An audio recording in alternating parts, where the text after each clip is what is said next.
महाकवि भर्तृहरि विरचित नीतिशतकम और इसके 52वां श्लोक दुर्जन पद्धति, दुष्टताओं की जो सीमाएं हैं, जो दुर्जनों के लक्षण हैं, उनका प्रतिपादन करते हुए उनसे सावधान रहने की शिक्षा, सज्जन का पथ अपनाने का महान संदेश महाकवि भर्तृहरि ने इस श्लोक में मीटर स्केल ये कह रहा है कि ये भी शार्दुल विक्रमी छंद में है। सिंह शावक के समान इसकी चेष्टा है इनके वर्णनों की। लोभश्चेद गुणेन किं पिशुनता यद्यस्ति किं पातकै सत्यं चेत्तपसा च किं शुचिमनो यद्यस्ति तीर्थेन किं सौजन्यं यदि किं गुणैः सुमहिमा यद्यस्ति किं मण्डनै सद्विद्या यदि किं धनैरपयशो यद्यस्ति किं मृत्युना। संगीत हो गया श्लोक का। अब आइए इसमें जो खास बातें हैं। दुर्जन पद्धति है तो ये श्लोक क्यों डाला ऐसा नीति का श्लोक, क्योंकि लगभग 8 बातें हैं। हर पंक्ति पे 2-2 बातें कहीं नीति की, तो इस 4 पंक्तियों वाला श्लोक है, 8 बातें हो सकती हैं संभवतः। देखेंगे अपन कितनी हैं। तो इसमें दुर्जन पद्धति कौन सी बात है? अंतिम बात है। हालांकि सभी अधिकांश जो नकारात्मक बातें हैं वो दुर्जन पद्धति की हैं, सकारात्मक अच्छी बातें हैं वो सज्जन पद्धति की हैं, लेकिन फिर भी वो कौन कौन सी बातें हैं जो इसको दुर्जनता में समाहित करती हैं। पहला है लोभ। ध्यान रहे, लोभ सुदुर्जय शत्रु। लोभ भी, मनुष्य आलस्य के समान लोभ भी अंदर का राक्षस है। लोभ चेत, सभी पंक्तियों में चेत शब्द आएगा और उसका अन्वय करेंगे चेत किम, चेत किम। बस ये श्लोक का केंद्रीय बिंदु है। जो संस्कृत के विद्यार्थी हैं, संस्कृत चाहने वाले, संस्कृत में संभाषण करना चाहते हैं, उनके लिए बहुत अच्छा है ये यदि और चेत दोनों शब्द। देखें, यदि लोभ है तर्हि अगुणेन किम, तो द गुणेन हो गया, जस्ट संधि टूटेगी तो मूल शब्द निकलेगा अगुणेन। दुर्गुण, अगुण का मतलब तृतीय एकवचन। व्यक्ति में लोभ है, लालची है, तो दुर्गुण ढूंढने की क्या जरूरत है भाई कि तुम्हारे अंदर कोई दुर्गुण है? कोई दुर्गुण, क्योंकि लोभ ही सबसे बड़ा दुर्गुण है। लोभ, अति लोभो न कर्तव्यो। लोभ चेत अगुणेन किम, चेत लोभ अगुणेन किम, ये अन्वय रहेगा। ठीक है। यदि मनुष्य के अंदर लोभ है, लालसा है, तीव्र लालसा, तृष्णा, प्यास जो बुझती ही नहीं है, ऐसा लोभ, तो दुर्गुण कहाँ ढूंढोगे तुम? मेरे अंदर कौन सा दुर्गुण है कि नहीं है? लोभ भी सबसे बड़ा दुर्गुण है। ठीक है। ऐसे ऐसे सभी बातें कर देखेंगे हम। फिर देखेंगे अगला है पिशुनता यदि अस्ति किम पातकैहि। अब अन्वय कर लीजिए इससे सीधा। यदि वाला शब्द पहले ले लो, चेत तो वो ले लो। यदि मनुष्यस्य पार्श्वे, मानवस्य स्वभाव यदि पिशुनता अस्ति तर्हि पातकैहि किम, अर्थात पिशुनता का तात्पर्य यहां से वहां करना, चुगली, चुगलखोरी। यदि चुगली करने की आदत है तो किम पातकैहि, पापों से क्या प्रयोजन? चुगली बड़ा पाप है। यहाँ की बातें वहाँ करना, एक घर की बातें दूसरे घर में करना, ये पाप के तुल्य कहा गया है, नहीं करना चाहिए। ये दुर्जनता का, लोभ भी दुष्टता का लक्षण है, चुगली भी दुष्टता का लक्षण है। ठीक है ना। अब तक 2 बातें आई है, दोनों दुर्जना के। तीसरा है सत्यम चेत, ये सज्जनता का लक्षण है। यदि व्यक्ति सत्य बोलता है, चेत तपसा च किम, तो फिर तपस्या से क्या मतलब है? कोई तपस्या के लिए प्रत्यक्ष तपस्या करने की कोई आवश्यकता नहीं है। भस्म रंगा करके या पीताम्बर पहन करके बैठ करके व्रत में नियमबद्ध संकल्प लेकर के एक विशिष्ट काल में तपस्या करना, ये हमारी संस्कृति का एक बिंदु रहा है। किंतु यदि व्यक्ति अपने जीवन में सत्य बोलता है, सत्य आचरण करता है, उसके जीवन में असत्य नहीं है, तो प्रत्यक्ष में कोई तपस्या करने की कोई जरूरत नहीं है। सत्य सबसे बड़ा तप है। ये भर्तृहरि का संदेश है। ठीक है। तीसरी बात हो गई। चौथी बात देखते हैं, शुचि बनो यदि अस्ति। यद्यस्ति को तोड़ेंगे, विग्रह करेंगे। यद्यस्ति, यदि अस्ति, इको एनर्जी, यदि शुचि मन है, शुचि मन पवित्र मन है, व्यक्ति का मन पवित्र है, मन में उसकी नियत में कोई खोट नहीं है, मन पवित्र है। तीर्थे न किम, तो तीर्थ जाने की कोई जरूरत नहीं है। मन चंगा तो कचोटी में गंगा कहते हैं ना। मन में रावण है, मन में दुष्ट है, मन में पाप का षड्यंत्र चल रहा है, अवसर की प्रतीक्षा की जा रही है, निरंतर गेम चल रहे हैं, और व्यक्ति अगर तीर्थों में रवड़ता है कोई फल नहीं है। चारों धाम कर ले कि कितने भी कर ले, उसका मन मैला है, मन में पाप है, पाप के प्लान बना रहा है व्यक्ति। तो पवित्र मन रखना तीर्थ की यात्रा करने के बराबर है। व्यक्ति का मन है अच्छा, पवित्र है, तो तीर्थ यात्रा करने का कोई औचित्य नहीं, कोई मतलब नहीं है। क्या मतलब है? इसलिए देखिए, अच्छी बात है। पहली दो पंक्तियों में नकारात्मक बातें थी, दुष्टता के प्रति, दूसरी पंक्ति में दो सज्जनता की बातें हैं। तीसरी पंक्ति में देखें सौजन्यम, यहाँ भी सज्जनता की बात है। सौजन्यम, सज्जन, सौजन्यम, सुजन, सुजन का भाववाचक होगा सौजन्यम। यदि सौजन्य है, सज्जनता है, किम गुणैहि, तो गुण ढूंढने की जरूरत नहीं है। गुणों से क्या प्रयोजन? व्यक्ति अगर सज्जन है, सद्जन है, उत्तम स्वभाव है उसका, साधु स्वभाव है, साधु से मतलब ऋषि मुनि नहीं, सुजनता, इंसानियत, पर पीड़ा, परहित सरिस धर्म नहीं भाई, पर पीड़ा सम नहीं अधवाई, पर दुखे उपकार करे रे, मन अभिमान नाणे रे, ये सज्जनता। तो यदि ऐसा सज्जनता, सौजन्य यदि है, व्यक्ति का स्वभाव है, तो उसके अंदर दूसरे गुण ढूंढने की कोई आवश्यकता नहीं है। अगली बात देखेंगे, छठी बात, सुमहिमा यदि अस्ति, व्यक्ति की सुमहिमा है, महिमा और सुमहिमा, सुंदर यश है। व्यक्ति का यदि चारों ओर सर्वत्र यश है, उसकी ख्याति है, प्रसिद्धि है, वाहवाही है, उसके आचरण की, उसके कार्य की, तो किम मंडनैहि, मंडनैहि किम, आभूषण पहनने की क्या जरूरत है? वो कुछ भी पहन ले, ओढ़ ले, उसकी सिद्धि, उसकी सफलता, उसकी शोभा किससे होगी? उसके यश से। उसका यश ही उसकी शोभा है। ये उसको अच्छा दिखाने के लिए अच्छे आभूषण पहनने की कोई ज़रूरत होती है नहीं है। उसका जो सुंदर यश है वही उसकी शोभा है। अगली बात देखेंगे, सद्विद्या यदि किम धनैहि, यदि मनुष्यस्य पार्श्वे, मानवस्य पार्श्वे सद्विद्या अस्ति तर्हि धनैहि किम, धनों से क्या प्रयोजन? अच्छी विद्या, उत्तम विद्या है, सद्विद्या, अच्छी उत्कृष्ट विद्या अर्जित कर रखी है, तो प्रत्यक्ष धन देखने की जरूरत नहीं है, अपने आप धन आएगा। धन के पीछे भागने की जरूरत नहीं है। धनई में विसर्ग है, अपयश के र से, अपयश में वो र हो गया, ध्यान दें, मूल शब्द आएगा अपयश, तो धनई तक सातवीं बात है। आठवीं बात शुरू हो रही है, अपयश यदि अस्ति किम मृत्युना, मनुष्य के पास यदि अपयश है, बदनामी है, कुख्यात है व्यक्ति, अप्रसिद्धि है, तो बदनामी के कारण मृत्यु का इंतजार करने की कोई आवश्यकता नहीं है। मौत से क्या मतलब? वो तो जीते जी मरे हुए के समान है जिसकी बदनामी है। कहा बदनामी से मौत भली। तो कहा गया है, भर्तृहरि बड़ा बोल्ड होकर कहते हैं कि अपयश यदि अस्ति कि मृत्युना, शेमफुल लाइफ से तो मौत अच्छी है। अपयश यदि अस्ति, जीवन में अपयश नहीं होना चाहिए। यश लिप्सा मानव की अभिवृत्ति है, जीवन की यश होना चाहिए,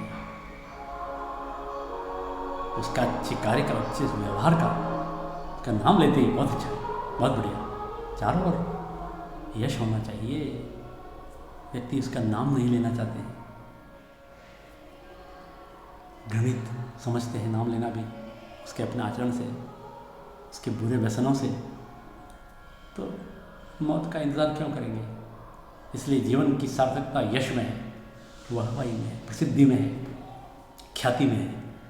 बहुत अच्छी बात है। 8 बातें हैं, 8 बातों में ये नीति की बातें हैं, कुछ अधिकांश बातें सज्जनता की बातें हैं, कुछ दुष्टता की बातें हैं। नंबर 1 लोभ, दुर्गुण ढूंढने की ज़रूरत नहीं है। चुगली है तो पाप ढूंढने की ज़रूरत नहीं है।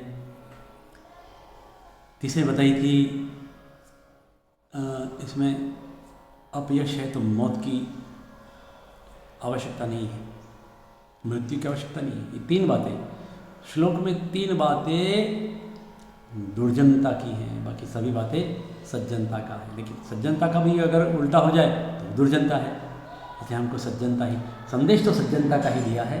इस श्लोक के माध्यम से महाकवि भर्तृहरि क्या कहते हैं हम देखेंगे। ये इसका अभी शब्दार्थ दिखा है आपको, प्रसंग, अनुवाद जैसा बताया वैसा ही है, उत्तरस्ति, व्याख्या, संस्कृत व्याख्या नास्ति पाठ्यक्रमे, तथापि व्याकरणमस्ति अत्र। लोभः चेत् अगुणेन, लोभः चेत्, लोभश्चेत्, लोभश्चेत् अगुणेन, लोभश्चेत् गुणेन। तो पहले विसर्ग संधि, फिर झलाम जिष्वन्त से जष्ट। देख रहे हैं, सुजनस्य भाव, सुजन में शयी प्रत्यय से सौजन्यम बनता है। धनैरपयशो ऋतु संधि हुई। ये इस प्रकार से शार्दूल विक्रीडित छंद। एक और श्लोक दुर्जन पद्धति का, 7 शल्य जो कवि को चुभते हैं मन में। 7 बातें ऐसी हैं जो महाकवि भर्तृहरि को अच्छी नहीं लगती। कौन कौन सी बातें? वो 7 बातें। शशि दिवस धूसरः, दिवस धूसरः शशि। पहले एक बार उसका पाठ कर लें। शशि दिवस धूसरो गलित यौवना कामिनी, सरो विगतवारिजं मुखमनक्षरं स्वाकृतेः। प्रबुर्धनपरायणः सदा दुर्गतः सज्जनो, नृपाङ्गणः गतखलो मनसि सप्तशल्यानि मे।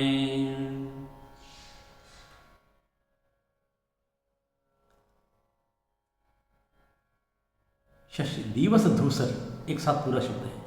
दिन में मलिन चंद्रमा, चंद्रमा की शोभा रात को होती है गगनमंडल में, आप देखेंगे आकाश में। लेकिन दिन में चंद्रमा कैसा होता है? देखने लायक नहीं होता है। रात में वही चंद्रमा देखो, नयनाभिराम दृश्य होता है गगनमंडल में।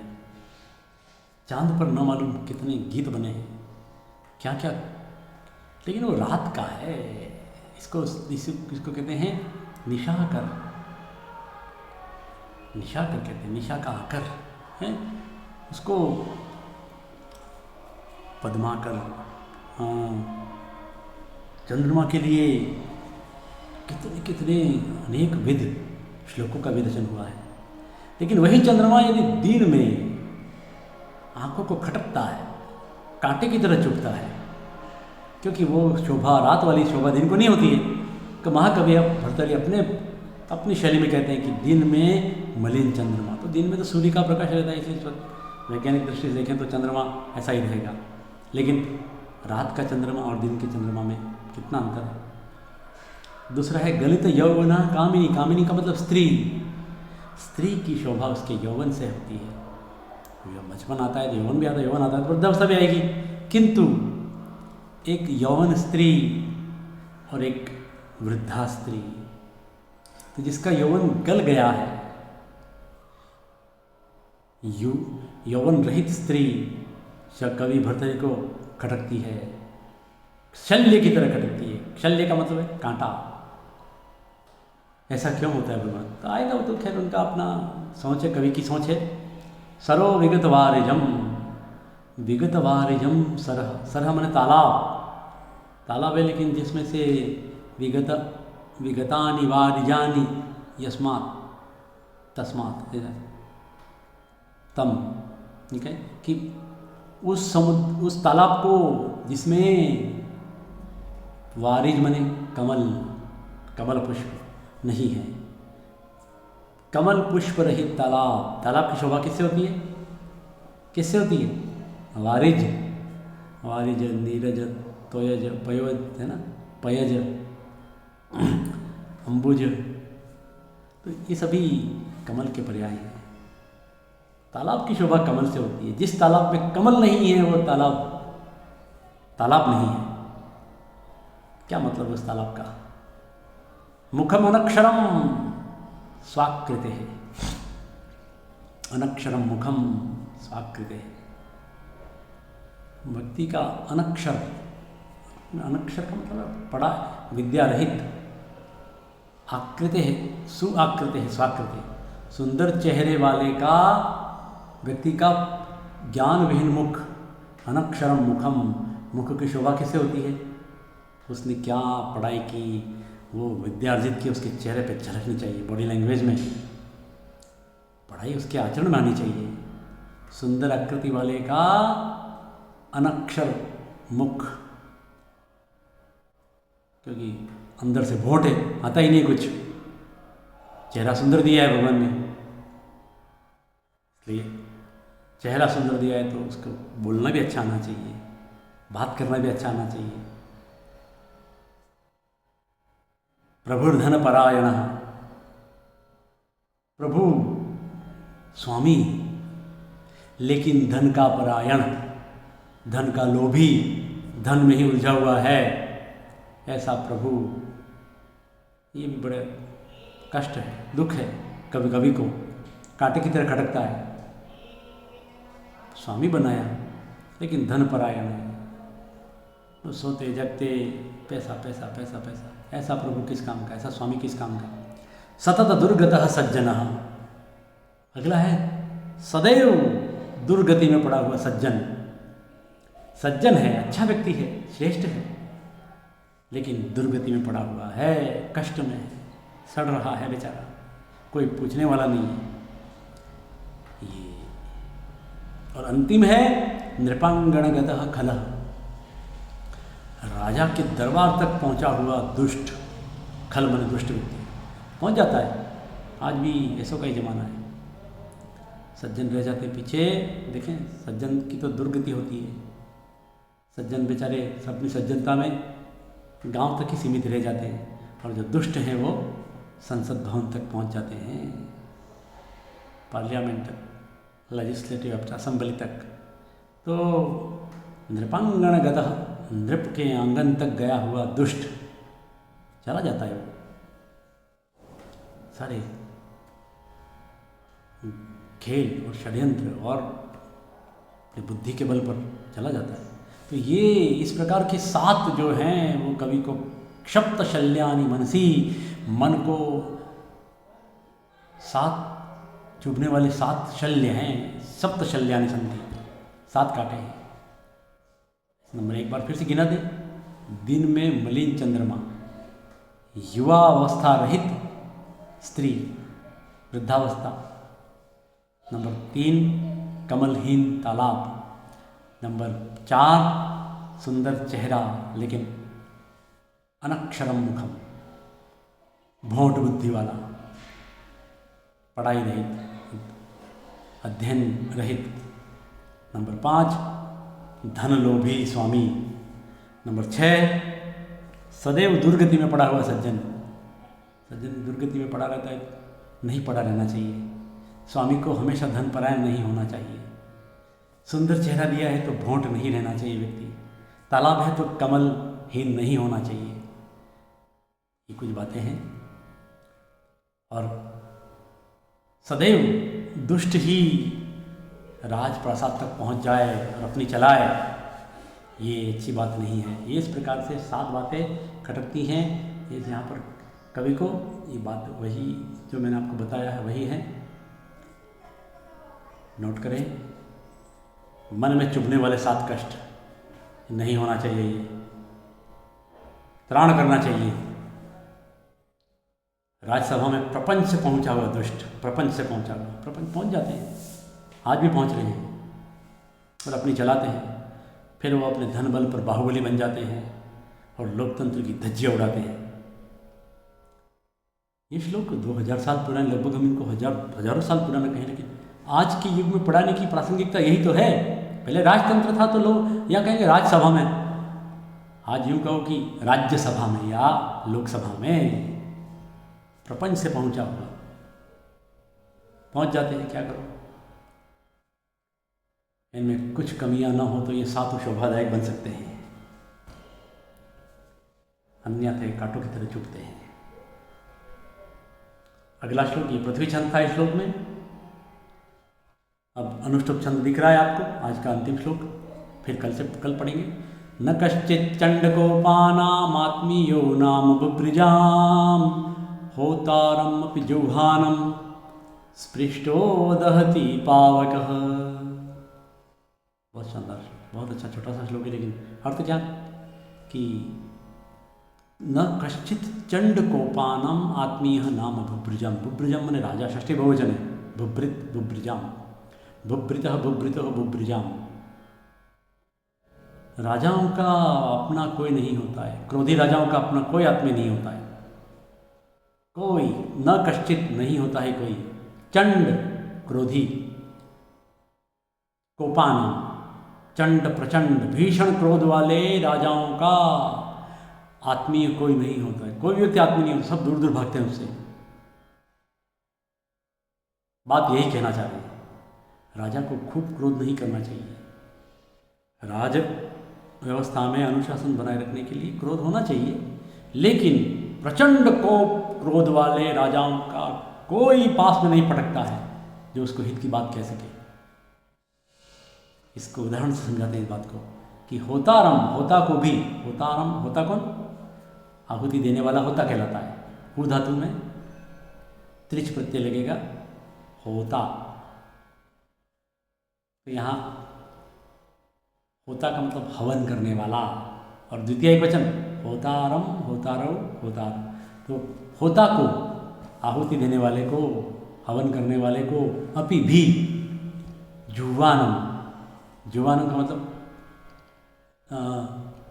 आहुति देने वाले, जुवानम होतारम, अर्थात आहुति देने वाले होता को छू जाने पर, स्पृष्टः स्पर्श होने पर, दहती जला देता है। कौन?